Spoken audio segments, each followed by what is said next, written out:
I drove to the Salton because the county paid overtime for a pop-up clinic and my student loans don't care about my feelings. I packed coolers, sharps bins, and a folding table, and my plan was to set up in a community hall, jab arms until sunset, then get back to Palm Springs before the wind picked up. I went with one driver who liked to complain and one box of paper masks that always tear. I ate a protein bar that tasted like chalk and kept it in my teeth. The driver spent the whole ride talking shit about how the county sends us into poison while supervisors sit in AC. I told him to save it for later because I needed him awake and not drifting. He got offended, like I'd insulted his whole personality, and he drove harder just to prove he could. The closer we got, the air changed. Not ocean breeze changed. More like somebody cracked open a hot dumpster and shoved your face in it. It crawled up the back of my throat. I swallowed, and it didn't help. The first thing the place did was smell like something had died and been left in a hot car. We unloaded anyway. The hall looked tired. Sticky floor, buzzing lights, old flyers taped everywhere like Band-Aids. I set up on autopilot. Table, wipes, consent forms, sharps bin, cooler temp checks. My driver dragged the mask box like it was an insult and said we should refuse to work until they send real masks. I told him if he wanted a grandstand, he could do it on his own time. He snapped that I was always acting like I'm better than him because I'm clinical. That pissed me off because I'm not better than anybody. I'm just trying to do the job without turning it into a performance. People started showing up before we even finished taping signs. Kids ran through the parking lot coughing like it was background noise. Not little coughs, deep hacks that made their shoulders jump. A mom grabbed my sleeve and asked if we had inhalers. I told her no and hated myself for saying it. She stared at me like I'd personally failed her kid. Someone behind her muttered that they always show up for shots and never show up for what people actually need. My driver couldn't help himself and muttered something back about, "We bring what we're sent." The guy in line heard it and said we should have stayed home then. My driver said we didn't ask to be here. I cut in and told both of them to stop because arguing in a line full of sick people is the dumbest kind of macho. Nobody liked that either. They quieted down, but they kept watching me like I was the one who started it. By mid-morning, the smell pressed into the building in waves. People tried to laugh it off at first, then the gagging started. Someone dry heaved into a trash can like it was routine. A woman apologized while she did it. I told her not to, but my voice sounded thin through my own nausea. Around noon, the wind shifted hard and the stink got heavier, sharper, like rot mixed with chemicals. I watched a man in line turn gray in the face and drop to one knee. My driver said it was heat, like that word explains everything out here. I didn't buy it. I checked the guy's pulse and it fluttered under my fingers, not just fast, but skipping like it was tripping over itself. His eyes wouldn't focus. He tried to stand and his legs didn't cooperate. People in line started complaining that he was holding everything up. Somebody told him to shut the fuck up. It escalated fast, two strangers barking at each other like the air itself made them mean. My driver told me we couldn't play hospital, and I snapped that I wasn't letting a man collapse on the floor because he's inconvenient. He rolled his eyes and helped anyway, but he did it with that shitty attitude like he was doing charity work. We got the guy into a chair and gave him water we'd brought for staff because the hall had nothing. He calmed down enough to leave, but he walked out like he was drunk, shoulders hunched, head down.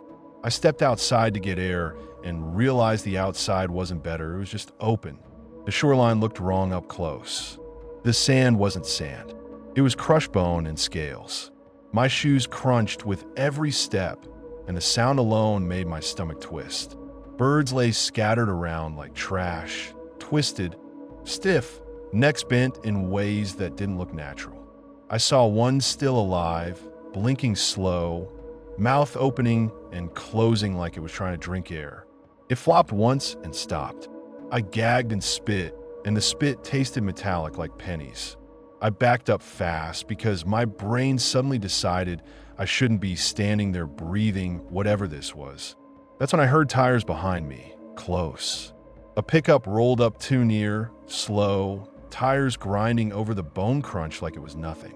Two guys leaned out of the windows and stared at me like I was entertainment. One held up his phone and filmed me. I waved them off, pissed, and they didn't move. They crept forward instead, inch by inch, forcing me to step back away from the shoreline. It wasn't a chase. It was worse, quiet control, like they wanted me to know I couldn't ignore them. My heart started hammering. I looked around for anyone else and saw nobody paying attention. My driver yelled my name from the doorway like I was being dramatic and taking too long. I didn't run. Running makes men like that excited. I walked fast, straight, kept my shoulders up, kept my face neutral even though my hand was shaking. The pickup stayed close until I hit the door, then stopped like that was the whole game. I went inside and locked the door. My driver asked what the hell I was doing. I told him two guys were filming me and pushing me back with their truck. He laughed like it was a joke and said people film everything now. I told him he could go out there alone if he was so relaxed about it. He got mad and called me paranoid.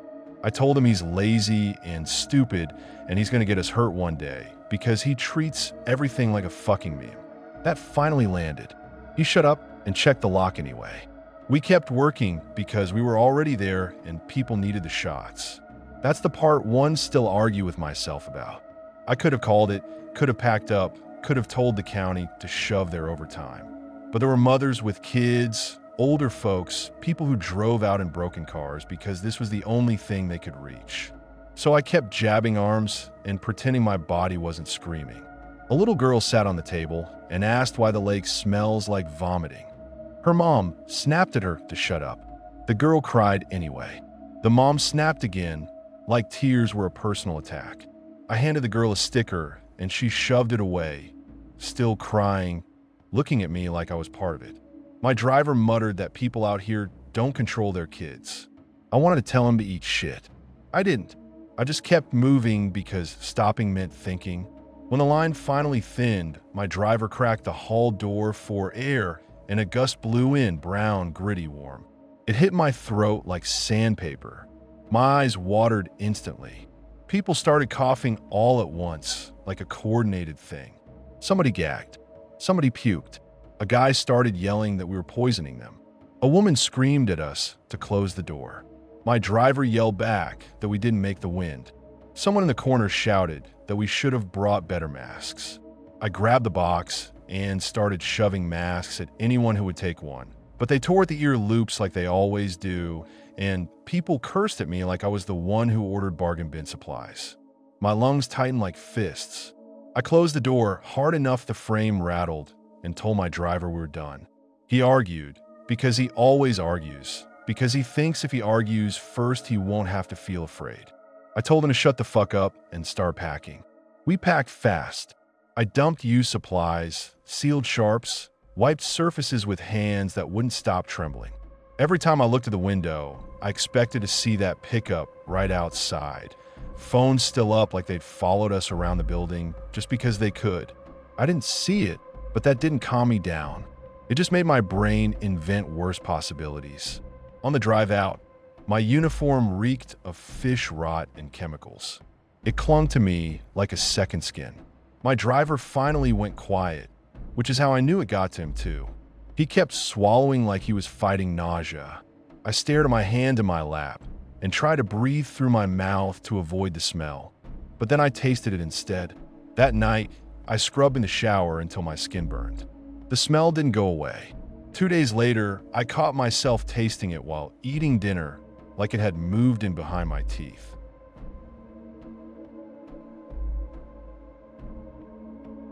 I went to Bombay Beach for a repo because the debtor stopped answering calls and my boss promised a bonus if I dragged the truck back tonight. I brought a wheel lift, bolt cutters, and a printed address that looked like it belonged to a town that died decades ago.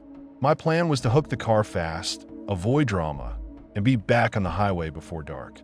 I went alone because partners cut into your profit.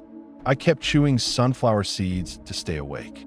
My boss had been writing me all week, texting "don't fuck this up" and acting like I personally owed him rent. I told him I'd have it tonight. I meant it. and I hated that I meant it.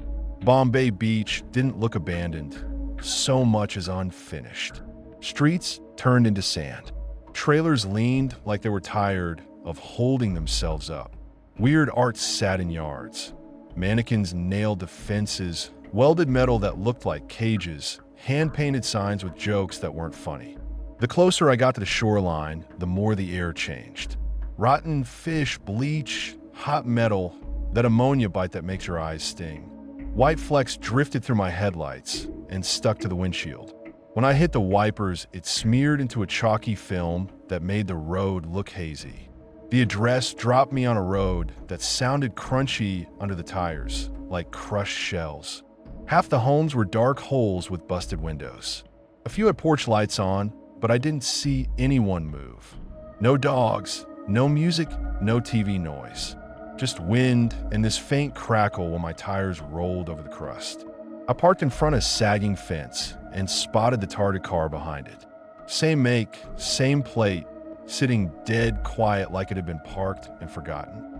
I should have felt relief. Instead, I felt like I'd found something that was waiting for me. I hopped the fence and my boots crunched on that crusted sand. On the second step, my right boot sank into a patch that felt warm. Not sun warm, warm like a body. I jerked my foot back and the sole came up damp, gritty, and pale. The smell coming off it wasn't earth. It was old meat and salt. I actually looked around for a dead animal, for anything that explained it. Nothing. Just that yard, the fence, the car, and the white dust drifting in slow little spirals like ash. I popped the hood to check the VIN because I've had people try to bait tow guys with similar cars. The latch fought me like it didn't want to open. When it finally popped, hot stale air rolled out and my flashlight caught dark dried splatter along the engine bay, like someone dumped thick soup and let it bake. It flaked at the edges. I gagged, wiped my hand on my jeans, and kept going because money makes you do disgusting things. VN matched. Paperwork matched. I told myself the splatter was spilled coolant, maybe a blown hose, anything that didn't sound like a crime scene. A porch light clicked on across the street. Then another, further down. I looked up and saw a man sitting in a chair, dead still, facing me. He didn't sit like someone relaxing. He sat like furniture. I did that quick. I'm working hand lift. He didn't react. Behind him, a smaller figure stepped out, paused, then walked into the road barefoot and stopped right in my lane like a marker. No jilling, no hey, just watching, calm as a posted speed limit. The skin on my arms prickled and I got pissed at myself for feeling scared. I dragged my wheel lift over and the metal clanked way too loud in the quiet. I lined up, dropped the arms, and started lifting.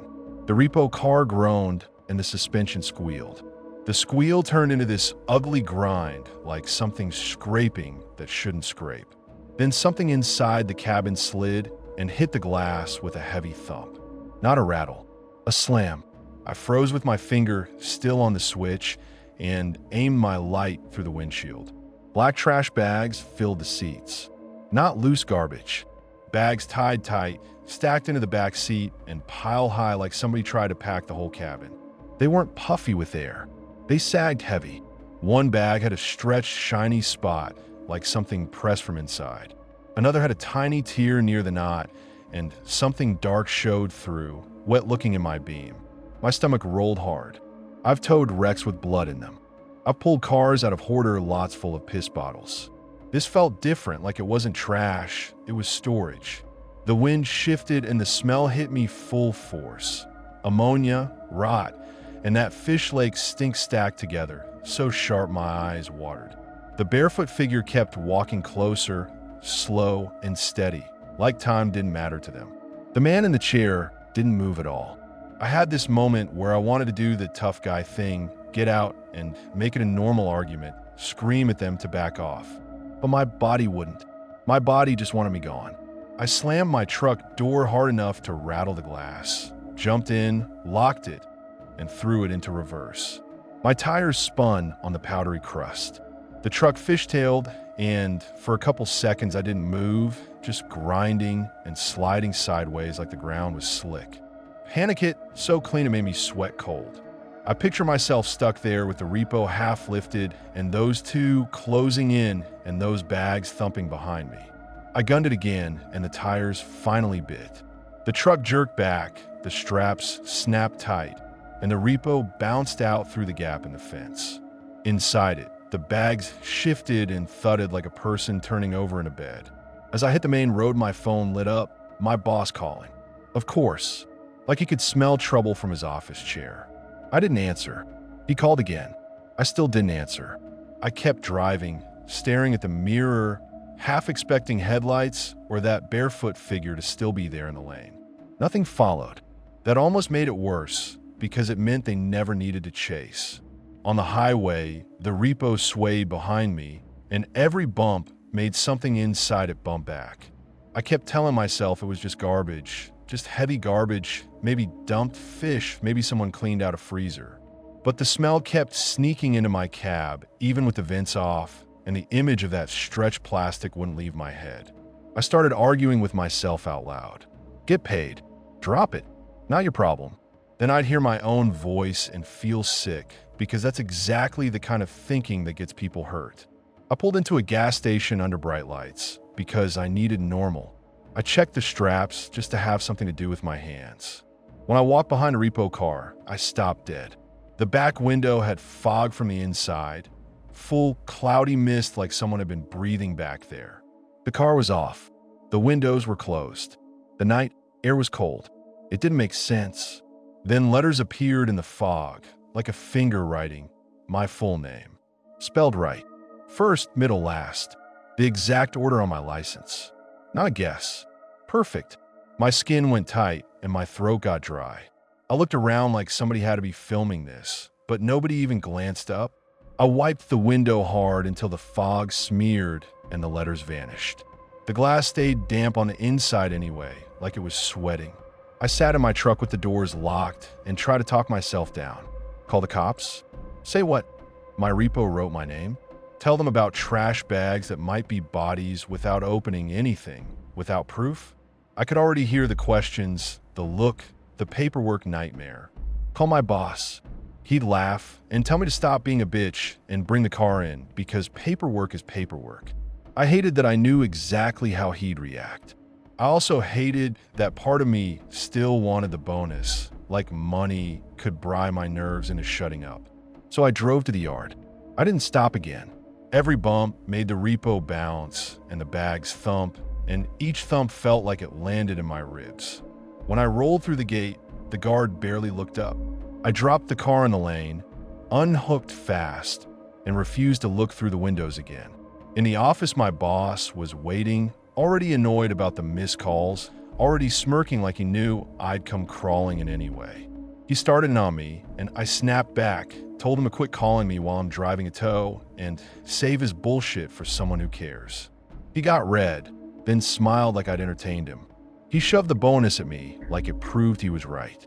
At home, I scrubbed my hands until they burned, even though I knew soap didn't fix this kind of thing.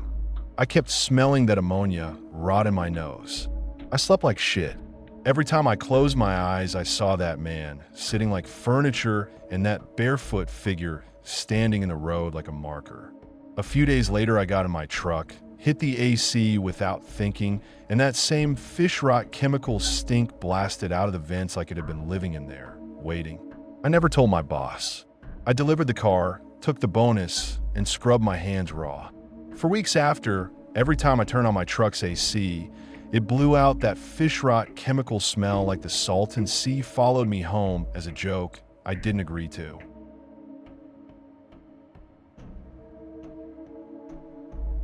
I took the track team to a cheap invitational near the Salton Sea because our school budget is a joke and the bus was already booked. I packed water jugs, sunscreen, and a first aid kit, and my plan was to get the kids in, compete, and leave before the afternoon wind. I went with one assistant coach who thinks every warning is drama. I kept checking the weather app like it could save me. The place already smelled wrong when we stepped off the bus, like salty rot and hot trash. The kids laughed and gagged and acted tough because that's what they do. I walked the line and did my usual head count, checked spikes, checked laces, checked that somebody actually brought the relay baton. The assistant coach kept writing them, calling them soft for squinting, for wanting shade, for asking if the air was supposed to taste like that. I told him to quit it. He shot back that I baby them and that the real world doesn't hand out breaks. We were already snapping at each other, and the first gun hadn't even fired. The meat started normal. Kids warmed up, jokes stretched. The air tasted dry and bitter, but they're teenagers. They'll run through a wall if you tell them it's tough. I watched heat after heat and kept doing the math. How long until our last race? How fast we could pack up? How fast we could get out before the wind? Around noon, the horizon darkened, but not like clouds.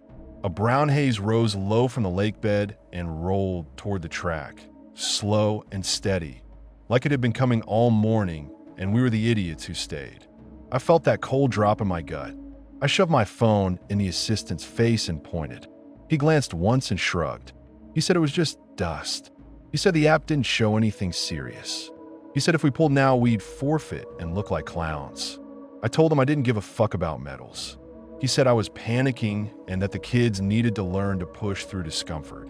I told him this wasn't discomfort, this was lungs. He laughed like I was doing theater. We got loud enough that parents stared and a couple kids stopped stretching to watch. He leaned in and said I was going to get myself fired over a breeze. That set me off. I said if he cared more about a ribbon than breathing, he could coach a different team. I walked onto the track and called our kids off myself. I didn't ask. I waved them in and yelled for them to get to the bus now. A few listened right away because they trust me. A few froze, confused, waiting for someone official to say it too. The announcer kept reading heats like nothing was happening. An official in a straw hat looked at the brown wall and still didn't stop anything. I yelled at him to call it. He gave me that dead little smile and pointed at his clipboard like rules mattered more than air. Half my team started moving. The other half tried to argue. One senior said we were up next and it wasn't fair. I told him life isn't fair and neither is choking. He called me paranoid. I grabbed his shoulder and shoved him toward the gate. Then I saw our best sprinter at the start line, spikes on, jaw tight. He'd been chasing a PR all season and he took no like an insult. I ran to him and grabbed his arm. He yanked away hard enough to make me stumble. He snapped one ugly line at me and squared up like I was the enemy. I told him to get off the line. He shook his head and set himself anyway. I reached again and he slapped my hand off. Then he took off, pure stubborn energy, like he could win a fight with weather by running faster. The dust hit mid-run. It wasn't wind. It was grit, thick and hard. It punched into my eyes, and I felt it crunch between my teeth. People started coughing at the same time, like a switch flipped. The sprinter's stride stuttered. He coughed once, then again, then his legs went out. He dropped on the track like someone cut his strings and curled up, hands clawing at his throat. I slid on the rubber and burned my palm, but I didn't care. I got to him and tried to lift his head so he could breathe. His eyes rolled back. He wheezed and nothing came out, like his body forgot the next step. He gagged on dust and spit. I screamed for EMTs. The assistant coach finally shut up. Kids scattered, crying, hacking, spitting brown mucus onto their shirts. Some ran toward the bleachers. Some ran the wrong way like panic erased directions. I pulled out my inhaler, my personal one, and jammed it to his mouth. I begged his lungs to take it. I counted breaths out loud, even though they weren't coming. He seized once, a hard jerk that made his spikes scrape the track, and then he went limp. Not dead, not yet, just limp in a way that scared the shit out of me because limp feels like you lost. The dust kept coming. It got into ears under eyelids, into the seams of everything. I yelled at my kids to cover their faces and get on the bus. A couple tried to stay and help. I snapped at them so hard they backed off. One parent ran up, shouting questions and grabbing at my arm. I shook her off and told her to get her kid and move or get out of my way. She stared at me like I was a monster. Fine. My assistant coach started arguing again. Right there, saying we should wait for an official call, saying I was making it worse, saying the kids were going to blame us. I told him to look at the kid on the ground and tell me, with his whole chest, that this was fine. He didn't answer. He just stood there blinking through grit. The ambulance came slow because the same dust hit the roads. We could hear the siren and still couldn't see them. When the EMTs finally pushed through, they looked wrecked already, eyes red, masks crooked. They dropped beside us and worked fast, hands steady in that filthy air. Oxygen, suction, straps. I hovered like an idiot until one of them barked at me to back up. They loaded him and drove off into the brown fog. I stood there with a mouth full of sand and a handprint of track rubber burned into my palm. The meat collapsed into chaos behind me. Tents flapping, whistles, kids vomiting, coaches shouting, everybody pretending they had control while the air proved they didn't. I herded my team onto the bus and counted heads twice because I didn't trust my own eyes. Kids kept coughing in that trapped bus air, trying to swallow, trying not to cry. One girl kept rubbing her eyes until the skin went raw, and I had to grab her wrists and make her stop. The driver crawled out of the lot with hazards on because you couldn't see past the hood. I tried calling the sprinter's mom with shaking hands. When she answered, I couldn't make my voice sound normal. I told her there was an emergency, that he was going to the hospital, that she needed to get there. She asked what happened, and I said dust, and she went quiet like her brain refused to accept something that stupid could wreck a kid. At the hospital, they told me to wait because I wasn't family.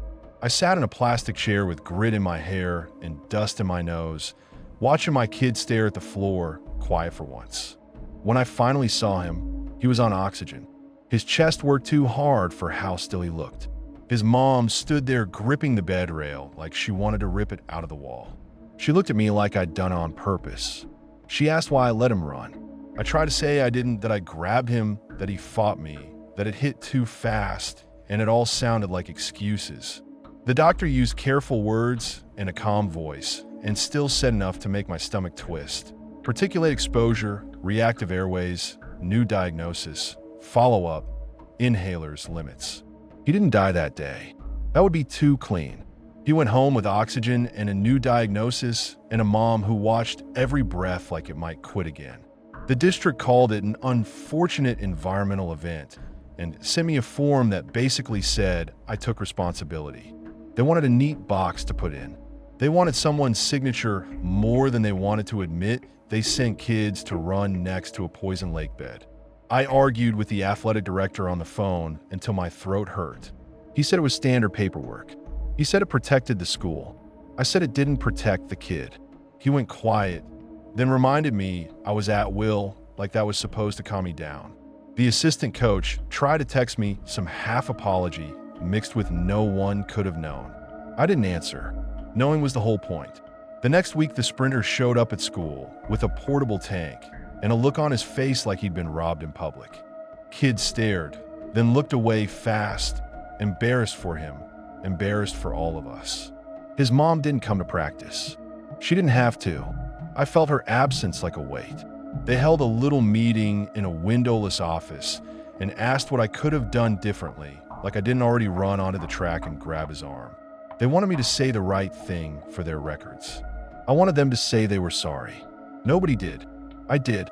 I signed. I couldn't unsprint that kid back off the line.